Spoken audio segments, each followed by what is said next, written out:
नमस्कार साथियों, the dignity के यूट्यूब चैनल में मैं आशुतोष आप सभी का फिर से स्वागत करता हूं। दोस्तों, भारत सरकार के नेशनल वाटर डेवलपमेंट एजेंसी द्वारा 40 पोस्टों की वैकेंसी निकाली गई है। ये वैकेंसी किस तरह से भरी जाएगी, क्या क्या योग्यता मांगी गई है, इस वैकेंसी के अंतर्गत कौन कौन सी वैकेंसीज हैं, फीस कितनी भरी जाएगी, फॉर्म कब आया है, कब समाप्त होगा, एग्जाम कैसे होगा, कितने पैटर्न में सिलेक्शन होगा, इन सारे विषयों को आज हम इस वीडियो में जो है पूरी तरह से चर्चा में लाएंगे। वीडियो में अंत तक बने रहिएगा और यदि आप डिग्निटी के प्लेटफॉर्म में पहली बार उपस्थित हुए हैं तो चैनल को सब्सक्राइब करना मत भूलिएगा। चलिए बिना किसी देरी के आज की वीडियो प्रारंभ करते हैं। दोस्तों, NWDA या कहा जाए तो नेशनल वाटर डेवलपमेंट एजेंसी जो है, इसने आपका फॉर्म निकाला है। फॉर्म की अगर बात की जाए तो फॉर्म जो है इसकी आपकी ओपनिंग जो है वो हो चुकी है 18 मार्च 2023 से। कब से? 18 मार्च 2023 से फॉर्म जो है ये ओपनिंग डेट है।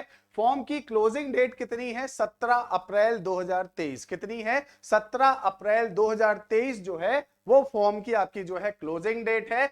फीस भरने की जो डेट है दोस्तों वो क्या है? लास्ट डेट फीस भरने की है 17 अप्रैल 2023, है ना। फॉर्म भरने की चालू हो चुकी है 18 मार्च 2023 से। 17 अप्रैल लास्ट डेट है। फीस भरने की जो डेट है वो भी 17 अप्रैल 2023 है। अब अगर फीस की बात की जाए दोस्तों तो देखिए, फीस जो है वो जनरल, ओबीसी और ईडब्ल्यूएस के लिए फीस कितनी रखी गई है? 890 रुपए। कितनी रखी गई है? 890 रुपए। किसके लिए? जनरल, ओबीसी, ईडब्ल्यूएस के लिए।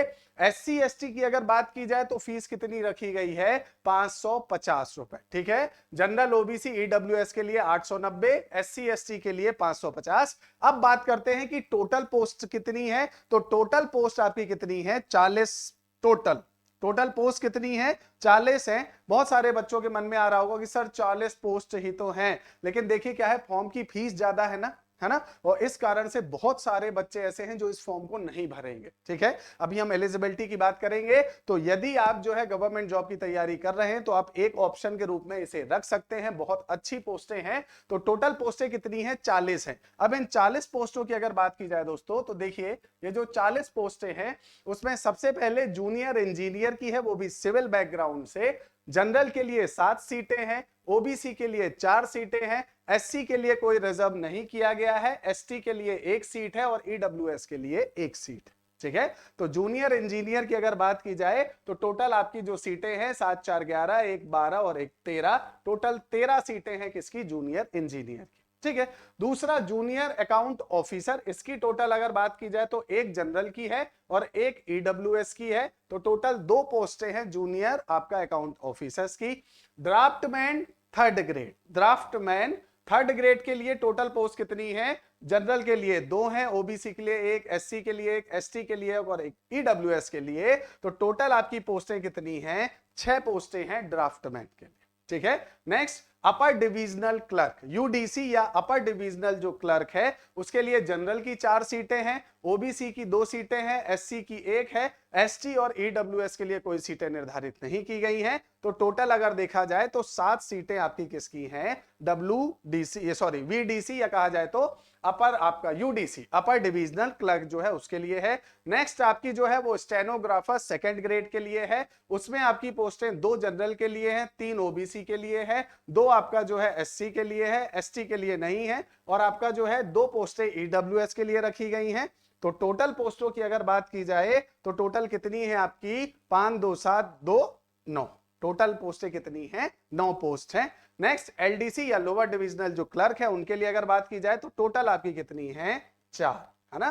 तो इस तरह से आपकी ये अलग अलग क्या है? पोस्टें हैं। अब इससे आगे बढ़ते हैं कि चलिए सर आपने फीस बता दी, फॉर्म की डेट बता दी, टोटल कितनी थी वो बता दी, किस किस डिपार्टमेंट की है वो बता दी। अब ये भी बताइए कि भाई इसकी एज लिमिट क्या है ना। तो अब एज लिमिट की अगर बात करें दोस्तों तो देखिए, इसकी जो एज लिमिट है जूनियर अकाउंटेंट ऑफिसर्स के लिए जो एज लिमिट बनाई गई है वो है 18 से 30 वर्ष। क्या बनाई गई है? 18 से 30 वर्ष। याद रखिएगा, जूनियर अकाउंट ऑफिसर्स के लिए।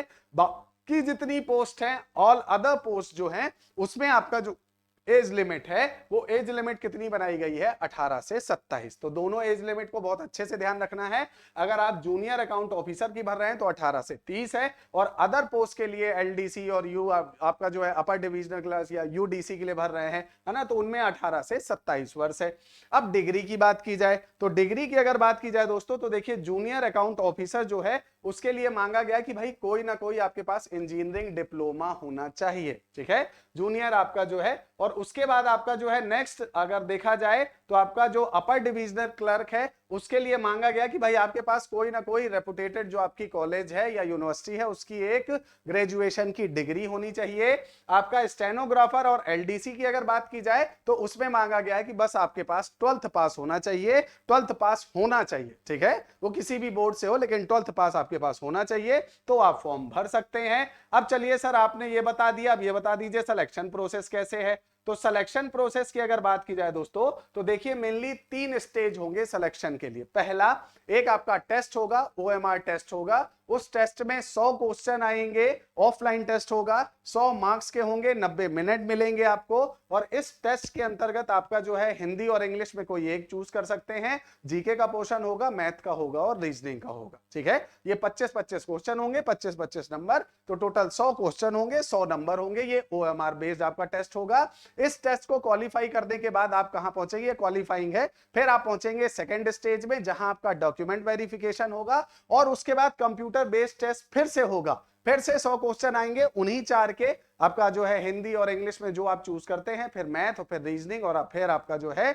आपका मैथ रीजनिंग आपका हो गया, हिंदी इंग्लिश हो गया और जीके का पार्ट हो गया। 100 क्वेश्चन मिलेंगे, फिर से 90 मिनट। फाइनल सिलेक्शन याद रखना दोस्तों, फाइनल सिलेक्शन जो है वो इस स्टेज सेकंड के कट ऑफ पर निर्धारित करेगा। मतलब 2 टेस्ट देने पड़ेंगे आपको, एक ओएमआर बेस्ड और दूसरा कंप्यूटर बेस्ड। जो आपकी कट ऑफ बनेगी वो इस कंप्यूटर बेस्ड टेस्ट के आधार पर बनेगी। जब ये हो जाएगा उसके बाद फिर आपका क्या किया जाएगा, क्वालिफाइंग एक प्रकार से थर्ड स्टेज स्किल टेस्ट लिया जाएगा। और ये स्किल टेस्ट जो है वो सभी पोस्टों के लिए नहीं है, ये मेनली स्टेनोग्राफर और एलडीसी के लिए रखी गई है। इसमें आपको इंग्लिश और हिंदी की टाइपिंग कराई जाएगी। इंग्लिश में आपका 35 मिनट पर 35 वर्ड जो है वो आपको पर मिनट टाइप करने होंगे, और हिंदी में आपका जो है वो 30 वर्ड पर मिनट टाइप करने होंगे। वेतन की अगर बात की जाए दोस्तों, वेतन काफी अच्छा है। वेतन जो है अगर आपका देखा जाए अपर डिविजनल क्लर्क का तो वो 92,000 तक हो सकता है। लोअर डिविजनल क्लर्क की अगर बात की जाए तो 30 से 74,000 हो सकता है। आपका जो स्टेनोग्राफर सेकंड ग्रेड है उसका 36 से 92,000 तक के बीच में आपका क्या मिलेगा, वेतन मिलेगा। पोस्टिंग की अगर बात की जाए कि चलो गुरुजी आपने सब कुछ बता दिया, पोस्टिंग भी बता दो, तो पोस्टिंग की अगर बात की जाए तो जो पोस्टिंग है वो आपको ऑल ओवर इंडिया मिलेगी। कहां मिलेगी, ऑल ओवर इंडिया मिलेगी। इस वैकेंसी में अगर आप इंटरेस्टेड हैं और आप जो है इसे फॉर्म भरना चाहते हैं तो गवर्नमेंट की ऑथेंटिक वेबसाइट में जाएं और फॉर्म को भर लें। उससे आपका जो है इस जो ये वैकेंसी है आप इसे एज अ ऑप्शन भी रख सकते हैं। काफी अच्छी वैकेंसी है और वेतन भी काफी अच्छा है। चलिए मिलेंगे नेक्स्ट वीडियो में नेक्स्ट कंटेंट के साथ। धन्यवाद।